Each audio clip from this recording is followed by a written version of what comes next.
We'll give it a few minutes for others to join the event. Sí, vamos a esperar unos minutos para que lleguen más personas antes de empezar el evento.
Okay, it's been a couple of minutes. Doug, would you like to get started?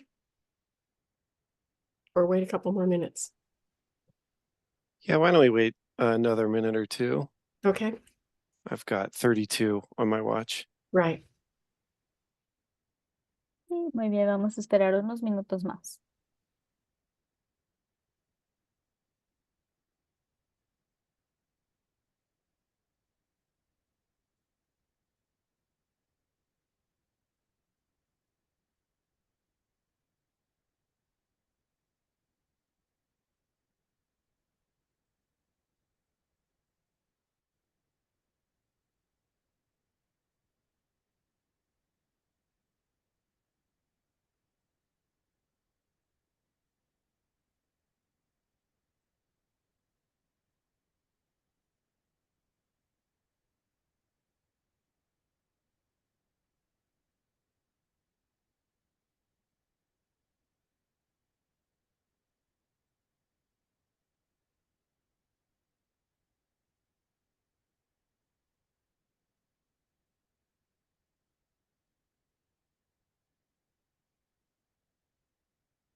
Okay, I think we'll go ahead and get started. First of all, good evening, everyone. I'm Georgina Vivian with VRPA Technologies and the outreach team. I'd like to first say thank you for attending this evening's event for Kern, Kings, and Tulare counties and the subregion that they're within regarding the Caltrans State Route 99 Comprehensive Multimodal Corridor Plan, or CMCP, and the related transportation planning process. We will be recording this session tonight so that we can capture all of your input. And I'm going to try to slow down so that it can be interpreted and translated correctly. Next slide, please. Hola, bienvenidos a todos. Yo soy Georgina Vivian, de parte de RPA Tecnologías. Le damos la bienvenida al evento de esta noche que vamos a tener para los condados de Kern y Kings. Vamos a tener la presentación para el Plan Integral del Corredor Multimodal de Caltrans, o conocido como CMCP. También vamos a platicar sobre el proceso de planificación y esta webinar está siendo grabada también. Great, thank you so much, Christina. Today we will host the meeting with Spanish simultaneous interpretation. If you are a monolingual English speaker, no changes to your setup are needed. Christina with Linguistica and the outreach team as well will now provide you with instructions to access the Spanish channel for those Spanish speakers who would like to hear tonight's events translated into Spanish. Christina? Thank you. Sí, hola, buenas tardes. La reunión de hoy, esta noche, será conducida con interpretación simultánea en español. Si es monolingüe en español, seleccione el icono de la interpretación que parece a un mundo en la parte inferior de la pantalla. Luego seleccione español. Si está usando un teléfono, seleccionará los 3 puntos para ver más opciones, seguido por interpretación y después español, y van a silenciar su audio original. Great, thank you so much, Christina. Next slide, please. And then if you could please add me to the channel at this point. Thank you. Right. So we'll give them a couple of minutes or at least a minute to get over to the Spanish channel if they need to.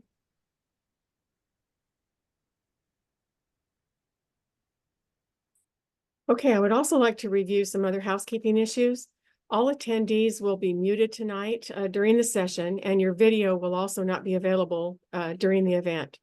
If you have a question during the event or presentation, please post your question or comment in the chat box or the Q&A box.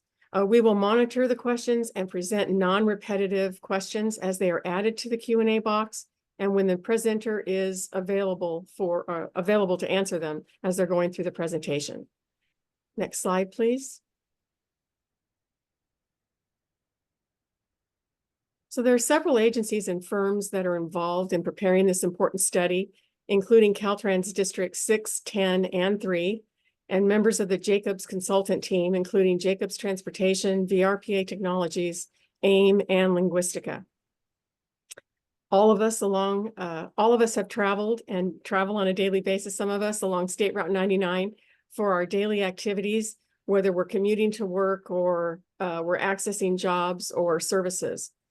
Tonight's your turn to let us know how you use State Route 99, to also help us learn and identify your challenges as you travel along the corridor, and most importantly, help us identify some of the potential solutions to address those challenges.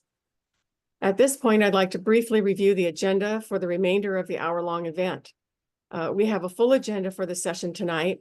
Members of the study team will provide you with an introduction related to the planning process, and there will be polling questions throughout so that you can provide us with your opinions regarding State Route 99.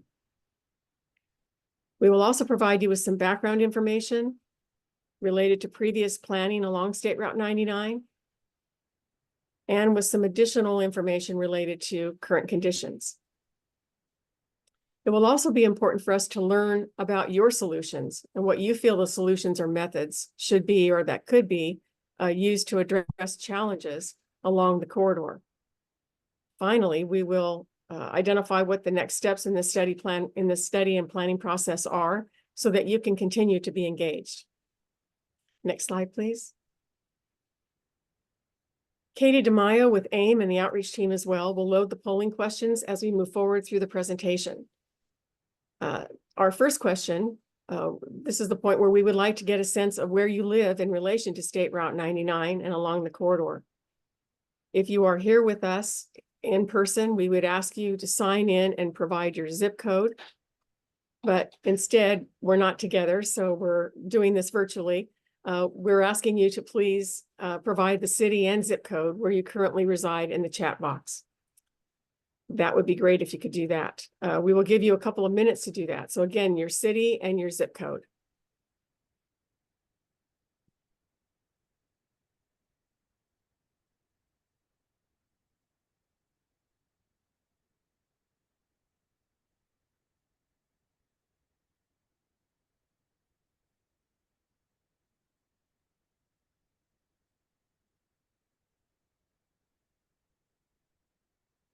Ina, can you give us a sampling of where the attendees reside? Bakersfield and Visalia at the moment. Great. Any others? Right now, still Bakersfield and Visalia. Okay. Let's go on to the next slide, please. So Katie, if you could launch the next question, that would be great. This question is, why do you use State Route 99 most often? The responses that are available to you are A, to commute to work, B, to go to the store, C, to reach services such as medical services, D, to get to school, E, to visit friends and family, F, for leisure purposes, and G, for other.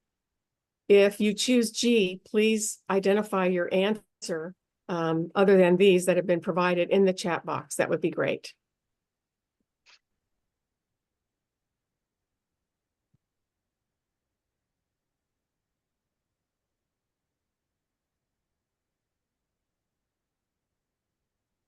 How are we doing, Katie, with Good. response? We've got 6 of our 8 participants. So it looks like we just give it a few more seconds, see if anyone else engages.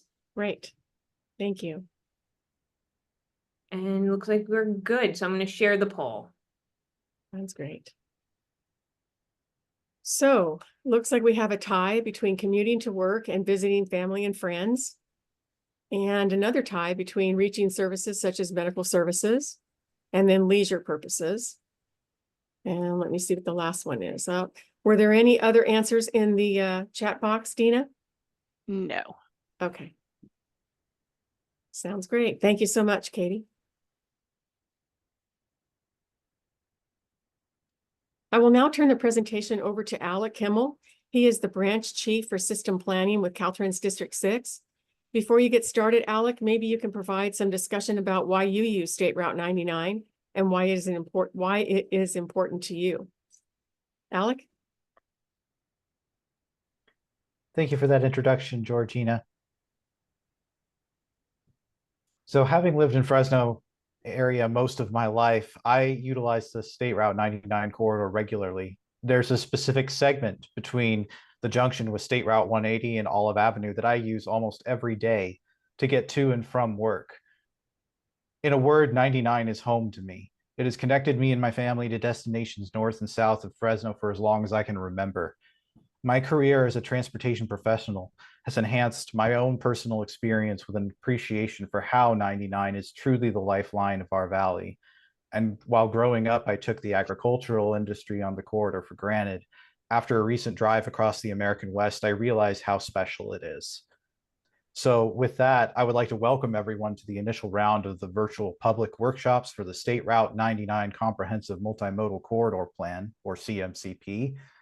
I am the Caltrans Corridor Planning Representative for Caltrans District 6. And the focus for this workshop is for State Route 99 in Tulare, Kern, and Kings counties. We're committed to addressing the needs of the communities on the corridor, and we encourage you to share your ideas for what improvements on and along State Route 99 would benefit your communities. We look forward to hearing your thoughts and ideas for the State Route 99 CMCP. Back to you, Georgina. Thank you so much. Next slide, please. We now have a video. We'll play a video that has been prepared to highlight the State Route 99 planning process.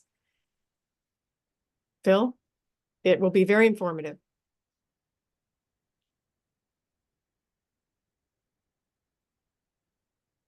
Caltrans is developing a comprehensive multimodal corridor plan, CMCP, for State Route 99, SR 99, from Bakersfield to Sacramento. SR 99 is crucial for goods movement and interregional connectivity. Although sections of SR 99 have been improved over the years, more work is needed to address growing safety, access, and traffic demands. The CMCP will guide future corridor decisions considering transportation trends, emerging technologies, community needs, and state and local policies. The planning area includes Caltrans Districts 3, 6, and 10, and 8 counties in coordination with their metropolitan planning organizations and transportation planning agencies, as well as local agencies and community partners. Caltrans has been planning for a cohesive SR99 corridor since the early 2000s through Caltrans District's Transportation Concept Reports, California System Management Plans, and the SR99 Business Plan. These efforts highlight multimodal opportunities for enhancing the SR99 corridor. When complete, the SR99 CMCP will carry forward the vision of these plans and reports. The Road Repair and Accountability Act of 2017, Senate Bill 1, established the Solutions for Congested Corridors program with an annual budget of approximately $250 million. This program funds projects that deliver specific, measurable performance improvements and align with comprehensive corridor plans. These projects can span state highways, local streets, public transit, rail facilities, cycling and pedestrian infrastructure, or necessary mitigation efforts. The CMCP will showcase agency coordination and robust analysis, enhancing the region's competitiveness for federal and state funding. Over the course of the next year, we will be looking not only to our partners and local agencies for input as we develop the CMCP, but also to you, the users of the corridor. We will be hosting a series of virtual events at key times during the planning process, both to inform you and to request your feedback. Virtual meetings will be held in each of the counties. Please join us to help identify priorities, concerns, and solutions that improve the SR99 corridor and adjacent communities. Great, thank you so much. Our next slide, please.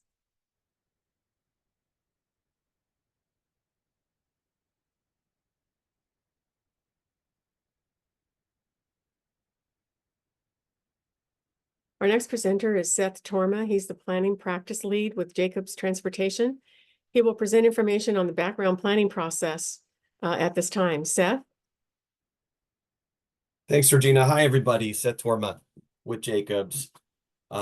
Next slide, please. So we're not starting from scratch. This corridor has been studied for decades, and this is really a continuation of those prior efforts, as was eliminated earlier on the on the video, as well as illustrated here on this slide, showing several corridor-wide efforts from the past, as well as locally led and regional efforts as well. So all of those prior efforts and planning exercises really are being continued on this process and built upon by this team. So we're going to be updating and building on those prior visions for the State Route 99 and the various reports along the way, and capturing that here through this process with your input and updating it accordingly.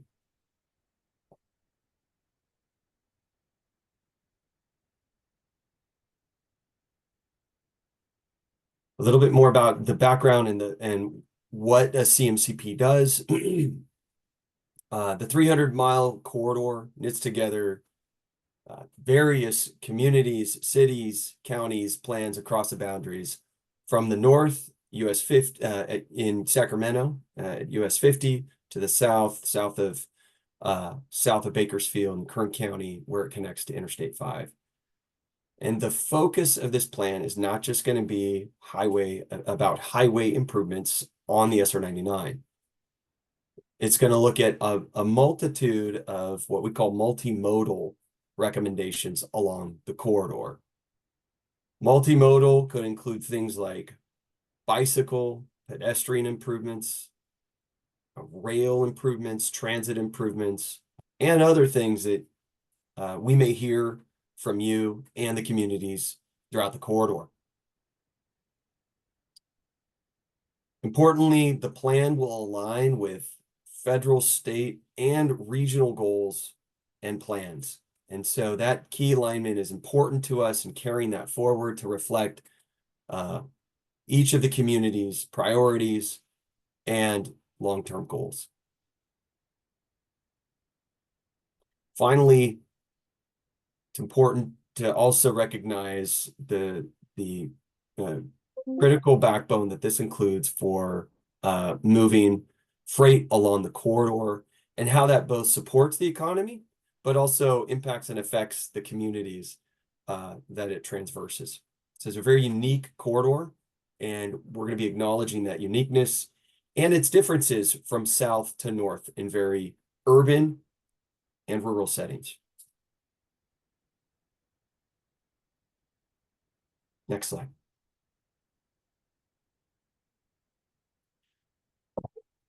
Apologies. I've caught a cold that's been going around. Hopefully nobody else here has it. This is an overview of the process and that we'll be following, and a little bit about the schedule of this project. So this project really it can be broken down into these 4 phases that we see here.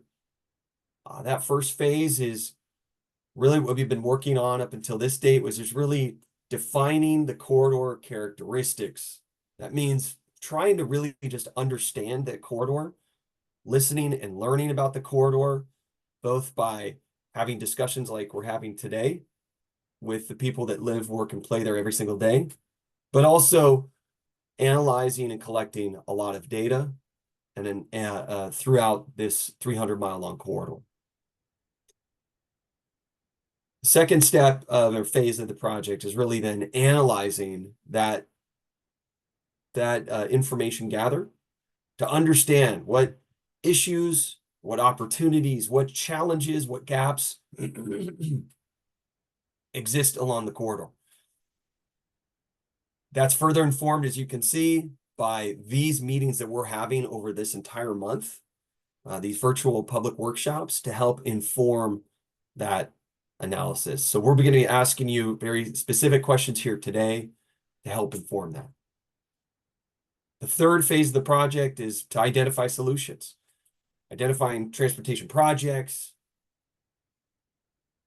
bicycle projects, freight projects, goods movement projects, rail projects, you name it, throughout the corridor and along the corridor's length, as well as other projects that we may and ideas that come to surface through those workshops across this month and through the summer. So that's what we're going to be busy doing.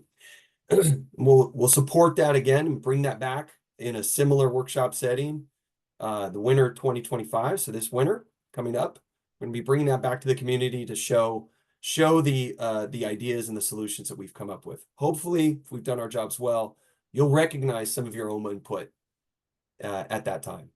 And then finally, after that, we're going to be organizing and analyzing those solutions into projects that can be implemented over time and aligned for further funding and project development opportunities, wrapping up that report in summer of 2025.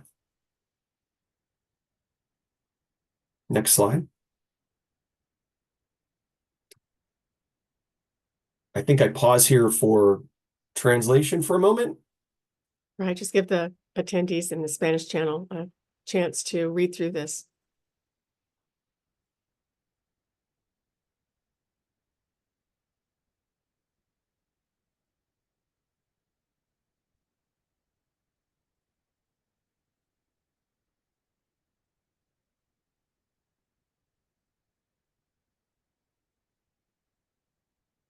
Okay, next slide, please.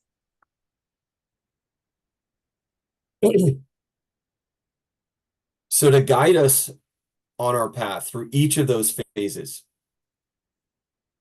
we are focused around these study goals that you see here on this slide.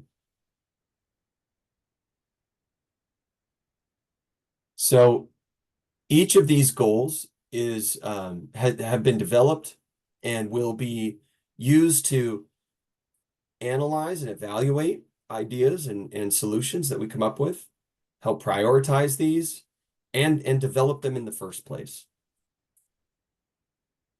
First goal is to promote and provide a safe and secure transportation system. Second goal is to maintain and preserve infrastructure. The third goal is to support the economic vitality and efficient freight movement of the valley. Our goal is also to reduce emissions and improve air quality, improve equitable multimodal solutions, connectivity, and accessibility. We also want to reduce traffic congestion and improve system efficiency and reliability. Advance corridor resilience.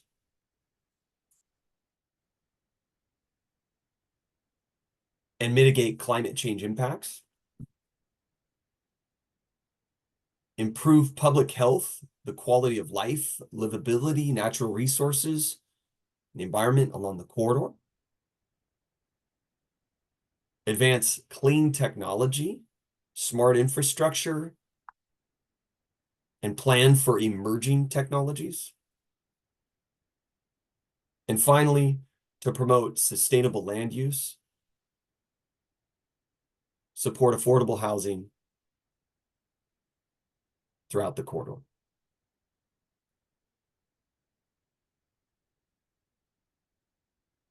Great, thank you so much, Seth. Katie, we are now ready for the next polling question related to goals. The question is to please select 2 goals that are the most important to you. Item 1 is to promote safe travel, maintain streets and highways. The second is to support the valley's economy, support affordable development. The third is to promote equitable transportation investments. The fourth is to prepare for climate change and advance clean technology. The fifth is to improve air quality and improve public health. And the sixth is to reduce traffic congestion. We'll give you a little time to provide your 2 most important goals.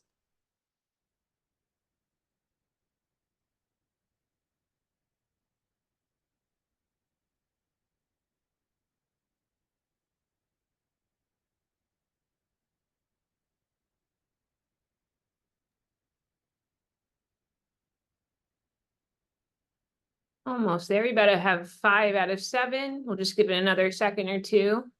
Okay.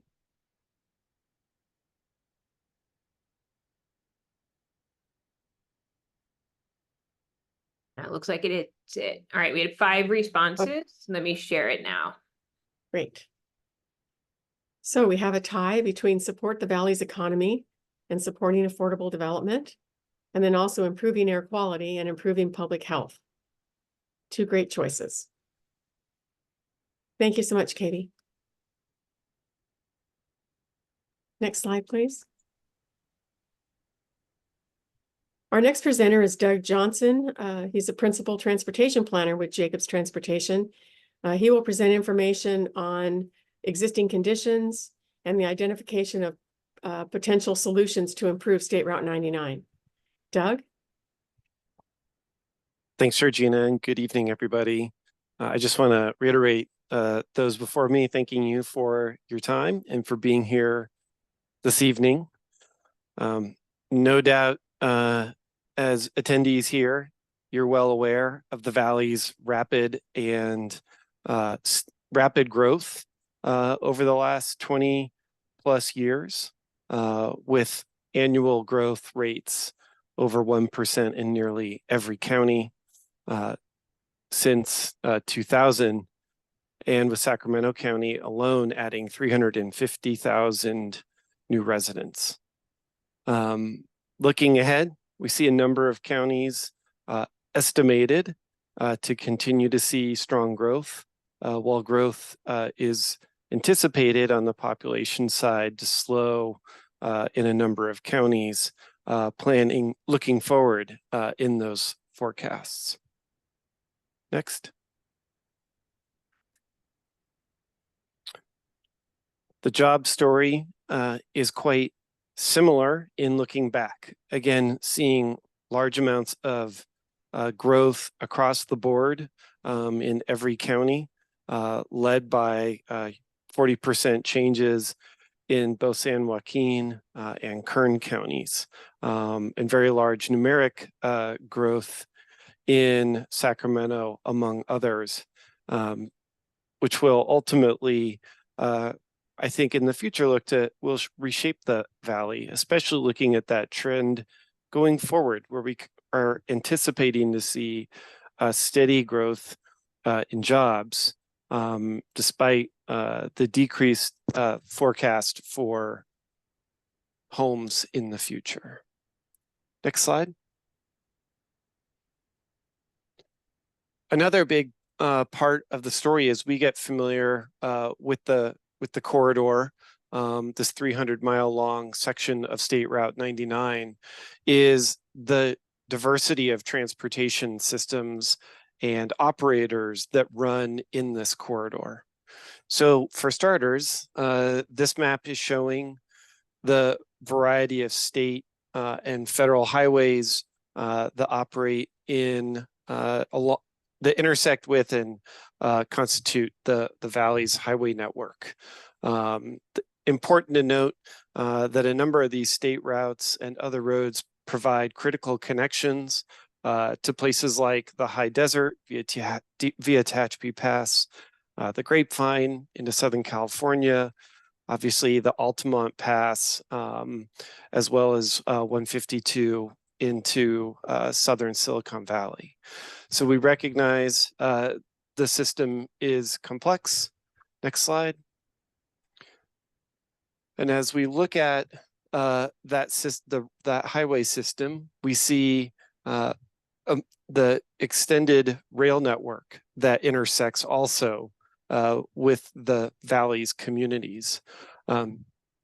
This map shows both freight and passenger network all in one go. And I think one of the things that's super important to this, and I'm sure you all know, is that this route represents the only north-south freight rail route at this time in the state, with the coast route being no longer used with any regularity for freight. So it plays a critical role in moving goods, both on the highway, but also on the rail network, while the San Joaquins and a number of commuter rail services also operate along the corridor, in addition to the future service improvements and deployment of high-speed rail technology. Next slide. And in addition to the highways and the rail system, we also see there are a number of unique bus operators in the valley. In addition to these bus operators providing service across and in many cases along State Route 99, there's also private bus operators as well, complementing this local service. In addition to all these transportation choices, there's also local bicycle and pedestrian and other transportation networks that both cross and parallel State Route 99 and provide critical transportation alternatives to communities along the highway. Next slide. When looking at State Route 99, again, for the study limits, all the way from US 50 in Sacramento down to I-5, there's a wide spectrum of daily travel from around 55,000 all the way up to actually an over 200,000 on daily vehicle trips in Sacramento County. Next slide. And with a closer view, looking at the southern segment, you can see the relatively high level of traffic proximate to both Fresno and to Bakersfield, both of those communities, both growing and large communities in their own right, but also these important hubs for connecting state highways crossing the valley east-west to the foothills, to the high desert, and beyond. Next slide.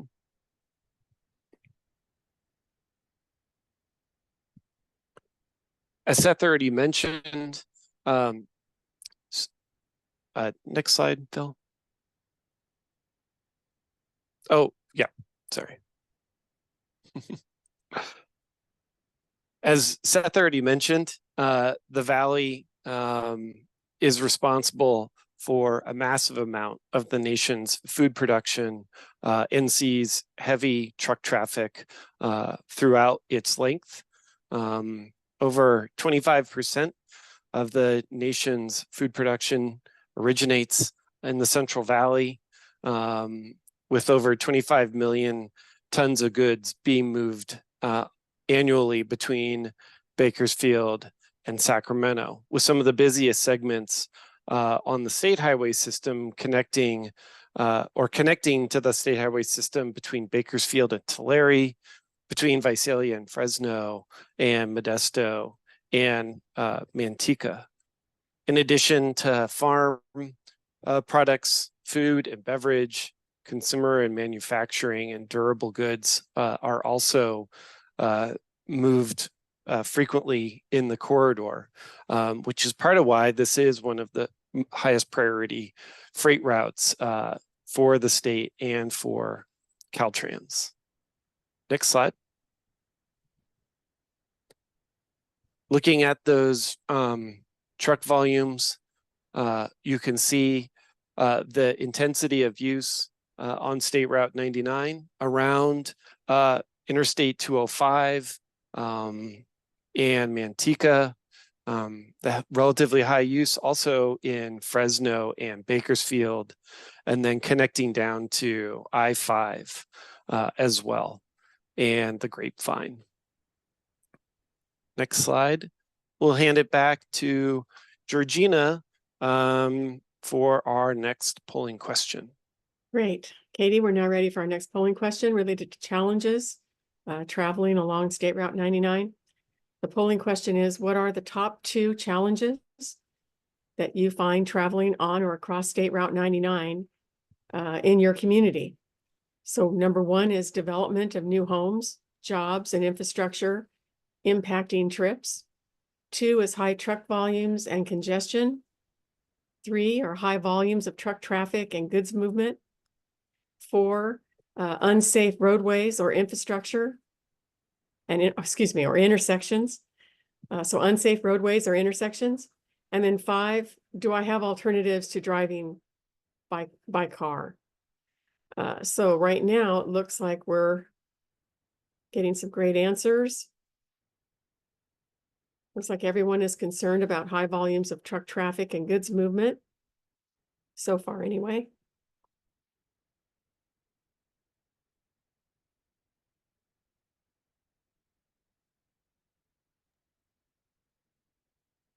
All right, just give it just another few seconds, see if we get one more in. Great, thank you, Katie. So it looks like we have 6 people who have responded. Let me share the results.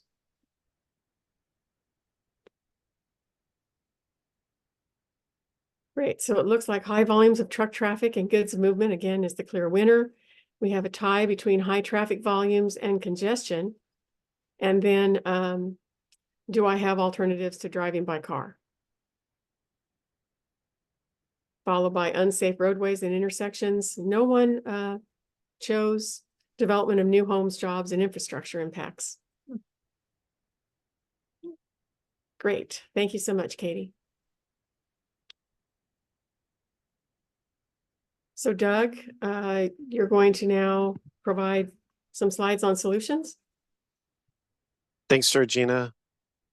Indeed, I think as we look forward into that third phase of this project, this is a great time for us to ask you for your ideas on improvements you'd like to see along the corridor.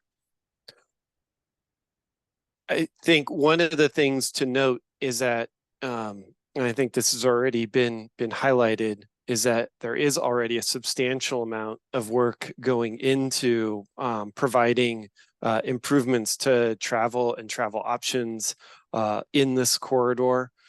Just a handful of the example slides, the example studies are shown here on this slide, but reflecting work being done by high-speed rail, by transit agencies, and by county transportation agencies, cities, and of course, Caltrans as well. Next slide. But we would like to take this opportunity to open up to hear your ideas as well about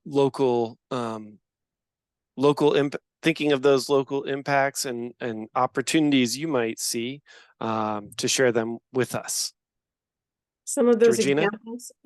examples or solutions may include, for instance, as those noted here, safety improvements along State Route 99 and Atwater as an example, pedestrian and bicycle overpass in Modesto, both to the north of you, and traffic relief in Bakersfield. Some additional solutions may include widening freeway off-ramps and freeways, new freeway connectors, widening bridges, constructing new bus stops along adjacent streets and roads along the corridor or adjacent to the corridor, new and expanded multimodal centers, including bus, rail, and bike and pedestrian facilities that support those centers, bike lanes, trails, and pedestrian facilities, as well as many other solutions. So if you could please provide your answers that you believe are viable solutions to addressing some of those challenges along State Route 99 in the chat box for this question, it would be appreciated. We'll give you a few minutes to go ahead and think through some of those challenges and how you might be able to solve them. And you can provide your answers at this time.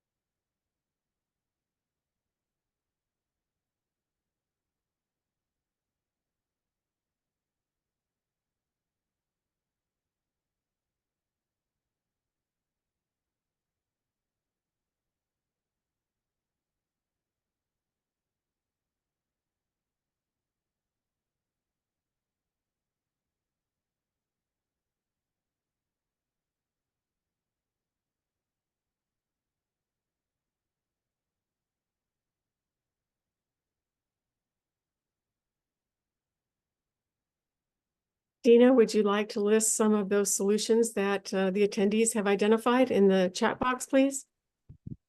We have directing truck traffic over to I-5 and to rail are potential solutions. We have HOV lanes with transit access in Bakersfield. We have investments in freight and passenger rail. Extending Highway 204 in Bakersfield. Mhm. California Avenue on-ramps in Bakersfield and metered on-ramps.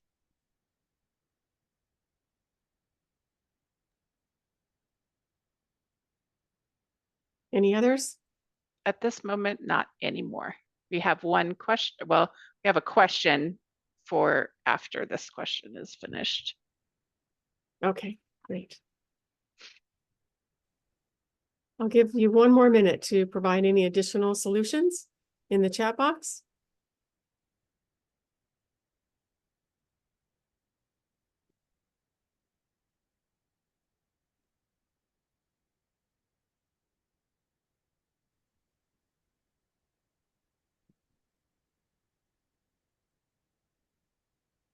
Okay, we have a new one in. Shafter recently announced rail service to the Port of Long Beach beginning next year. Capacity at Merced Avenue to the Shafter Inland Port and down to 43 is another potential truck route. Great.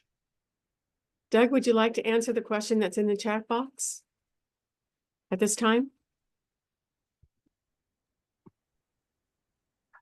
Rob, we've talked about this a couple of times, but yeah, the Caltrans grant submission as awarded was focused heavily on State Route 99. We'll continue to include Interstate 5 in our technical analysis and be able to see what kind of impacts some of these ideas might have there. But I just want to say how much I appreciate and love these great ideas that folks put in the chat. Yes, I agree.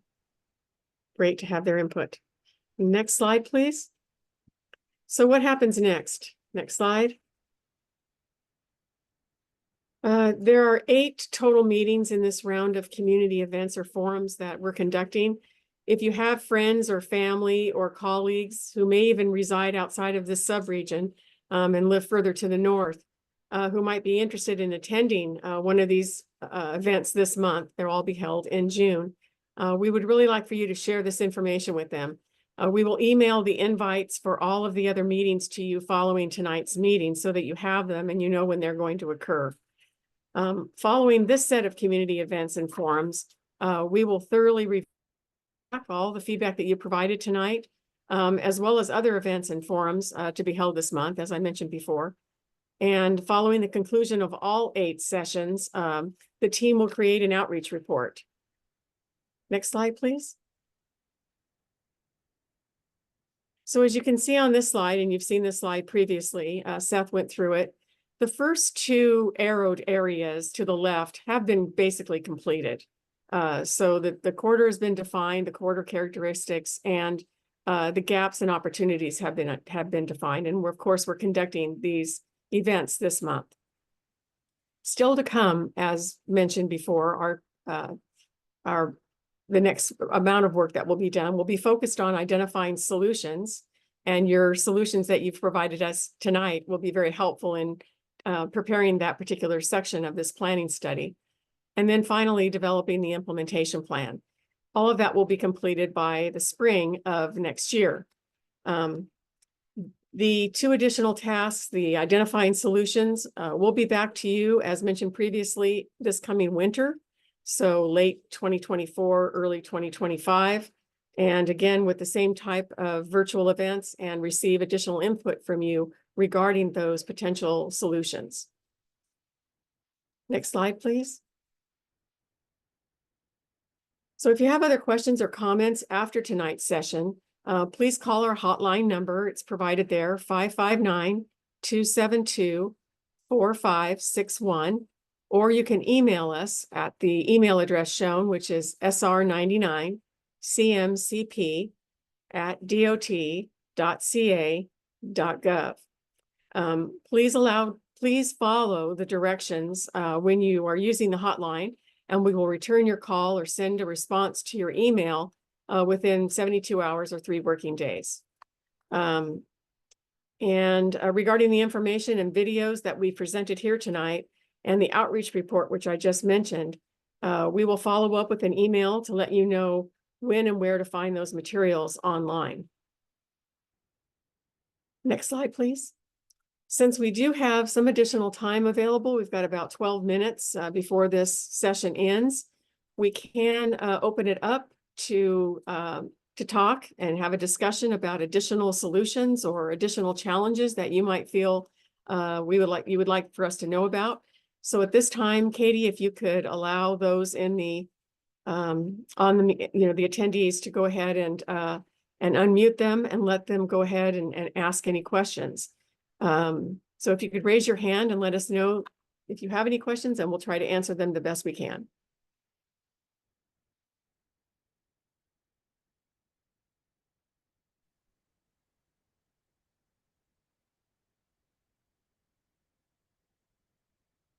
Georgina, I do know that there was a question in the chat from Rob about how wide is the corridor, and if it includes I-5?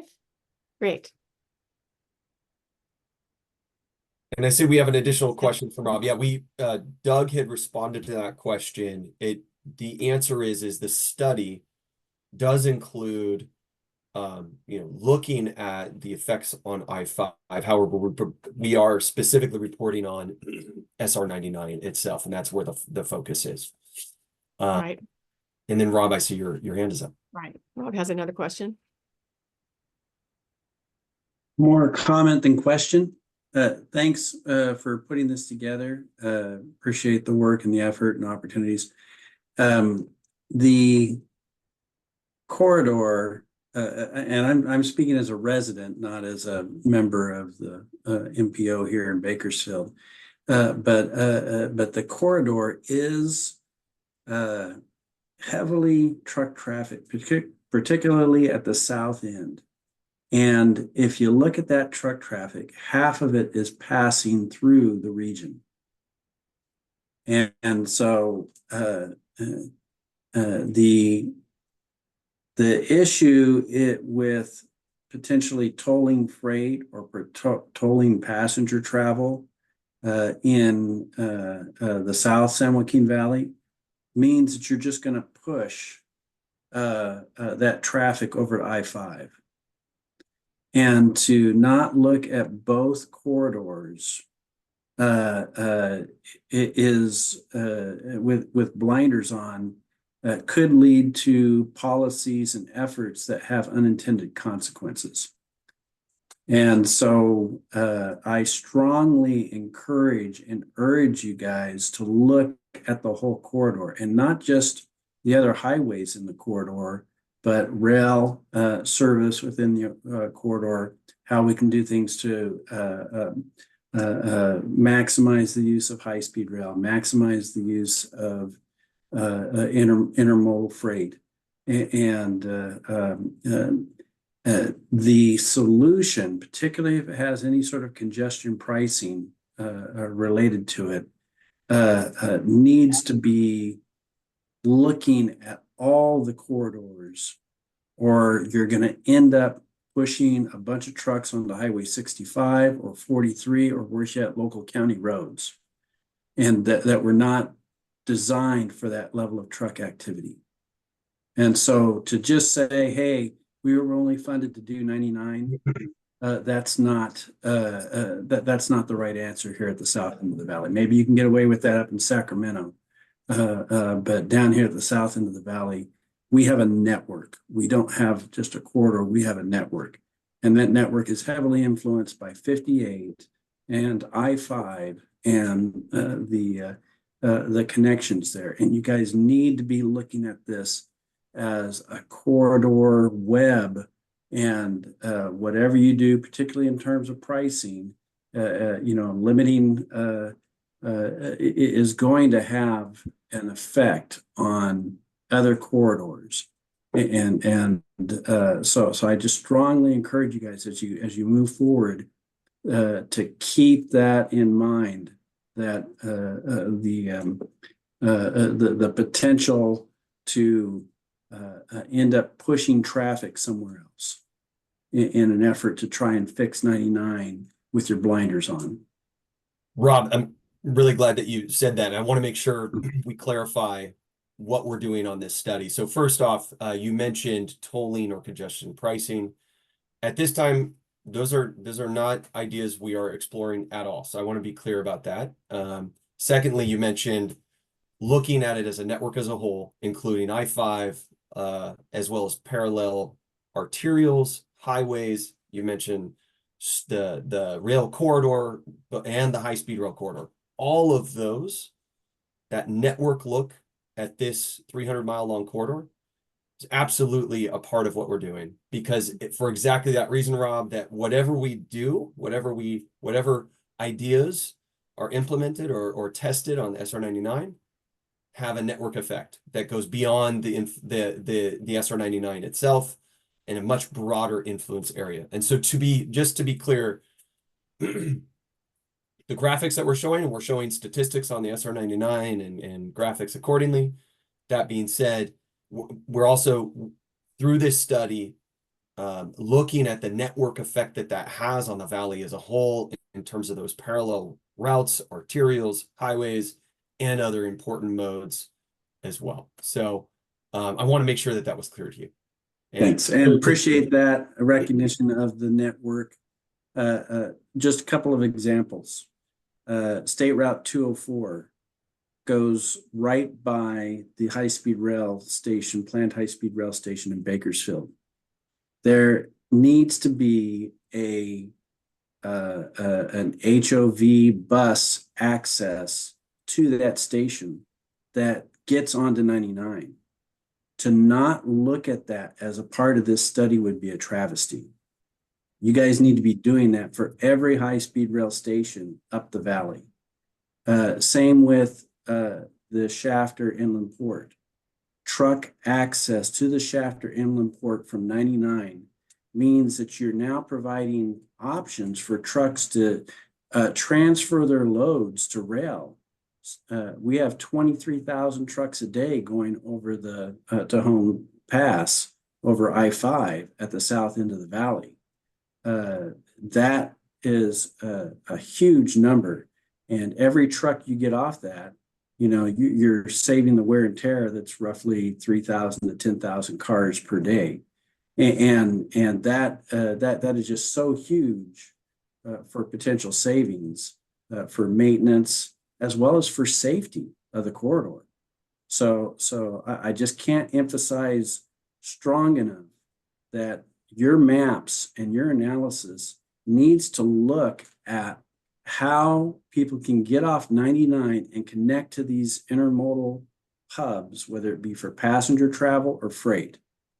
That's just super important for this. And I haven't seen anything like that. So I'm pulling my resident card, longtime resident of Bakersfield card to push you guys to do that. So perfect. Yeah, absolutely. And Rob, that's the point of these meetings, twofold. One is to hear ideas, and like you just mentioned, we have this meeting recorded for the purpose of making sure that we note those down.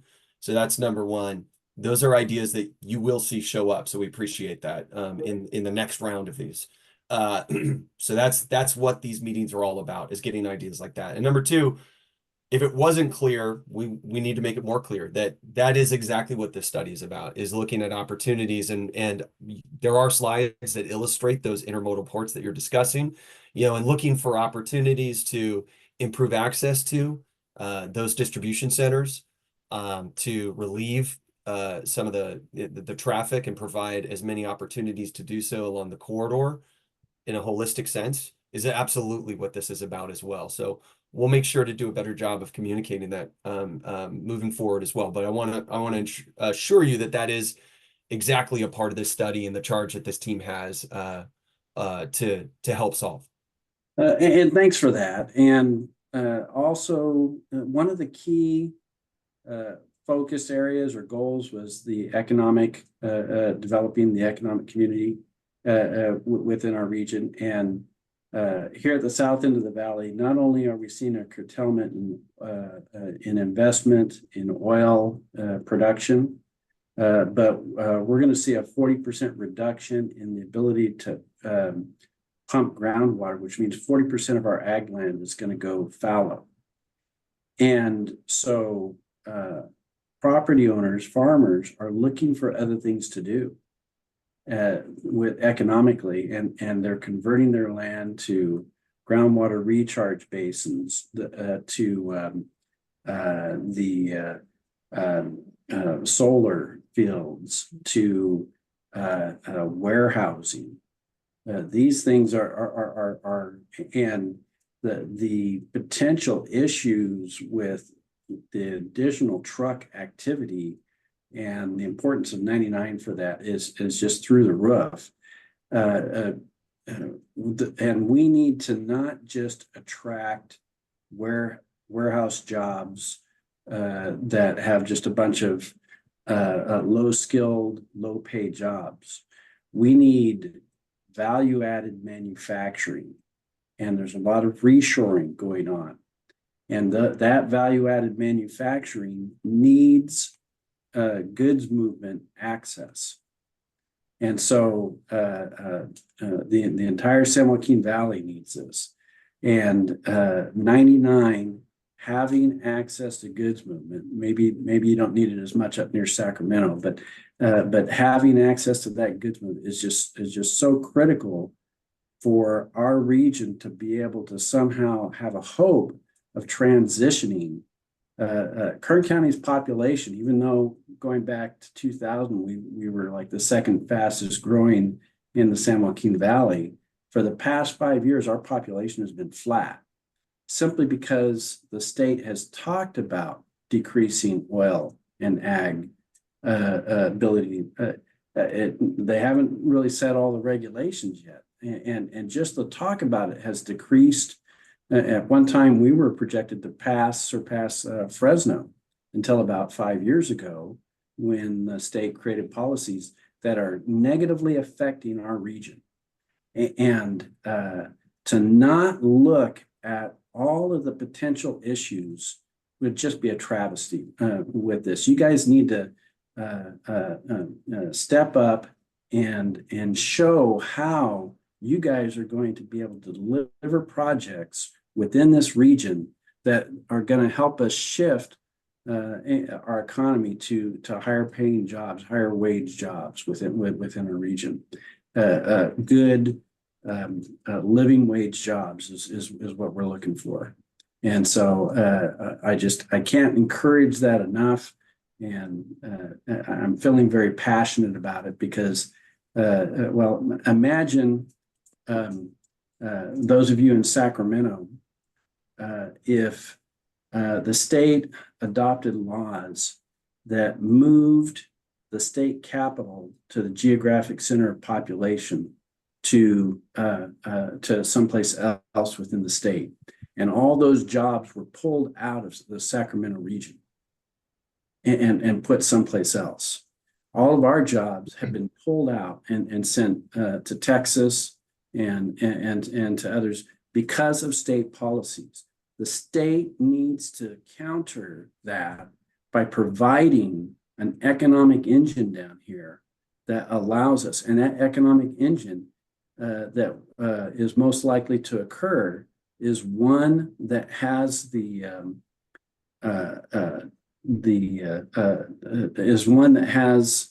goods movement. That we need the goods movement ability, Rob, to be able to benefit from that. Is it possible that you could give Seth or Doug a call and talk further about this? I think there's one person. I'm done. I'm sorry, but every time something comes up, I get a little bit passionate about this. No, I totally understand. Yep, been traveling But, along. but I think I've said everything I needed to say. Great. Well, I appreciate it. I appreciate that. There was another question or a comment from another participant. Yeah, I see it. Will the CMCP be enforceable, or is it a recommendation or guidance document? What the CMCP does is it allows for the projects that are identified or the solutions that are identified through this process. It allows them to be viable for future funding opportunities. So that's what this plan does. It aligns a broad set of goals and projects throughout the corridor for future funding opportunities throughout. That's the purpose of the plan. Any other comments tonight or questions of the team in the planning process? Okay, well, we'll go ahead and end. Thank you again for taking the time out of your busy day and evening to attend this important event. Your input is much appreciated and very valued. As mentioned, we are going to take into consideration every piece of input that we received from you tonight, and it will be relayed to the project team, other project team members, and it will also be documented in the outreach plan or the outreach synopsis report for this particular outreach effort. So with that, I'm going to say good night and have a great weekend coming up the day after tomorrow. Thank you so much, everyone.